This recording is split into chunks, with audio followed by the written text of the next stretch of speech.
En pleine forêt, nous avons été surpris par un bruit venant de l'eau.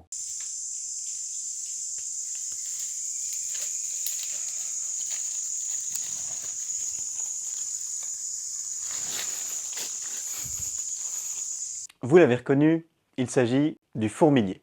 Mais saviez-vous qu'il n'existe pas une ni deux, mais bien trois espèces de fourmiliers, toutes différentes les unes des autres? Laissez-moi commencer par vous présenter la plus petite des trois espèces, le fourmilier nain, aussi appelé myrmidon ou lèche-main en Guyane. Cet animal, qui se nourrit comme les trois autres de fourmis, est arboricole et possède une queue préhensile.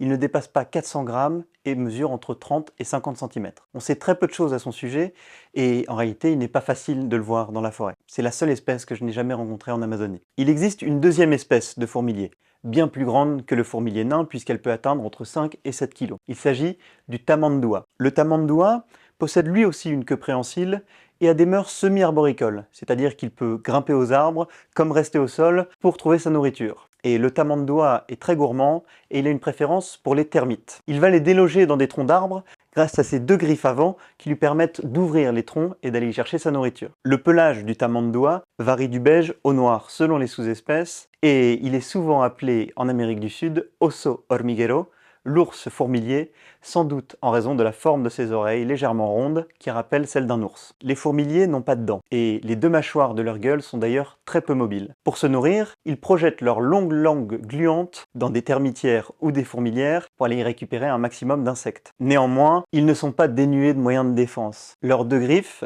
qui leur servent à ouvrir des termitières et des fourmilières, sont également un redoutable moyen de défense en cas d'attaque. Lorsqu'ils se sentent acculés, les fourmiliers se postent sur leurs pattes arrière et se tiennent prêts à donner un grand coup de griffe à leur agresseur. C'est d'ailleurs ce qu'on peut voir sur la vidéo que j'ai tournée au CREA, le centre de secours aux animaux amazoniens, lorsqu'un tout jeune fourmilier venait de rejoindre un autre fourmilier qui était là depuis une semaine ou deux et qui n'était pas encore tout à fait copain. J'ai rencontré plusieurs fourmiliers tamanduas dans la forêt amazonienne et le moins qu'on puisse dire, c'est qu'ils n'étaient pas dérangés par notre présence, comme le montre cette vidéo. Ne dérange pas tant que ça, qui continue de s'alimenter de termites malgré notre présence. Donc on peut prendre quelques photos et quelques vidéos. C'est assez rare de pouvoir passer autant de temps avec un animal sauvage sans qu'il s'enfuit. Dans une prochaine vidéo, je vous parlerai plus en détail de la dernière espèce de fourmilier, la plus grande, le fourmilier géant, celui qui nous a surpris en forêt. Si vous voulez en apprendre plus et que vous voulez voir quelques photos de ce fourmilier géant en attendant, abonnez-vous à Aventure Amazonie.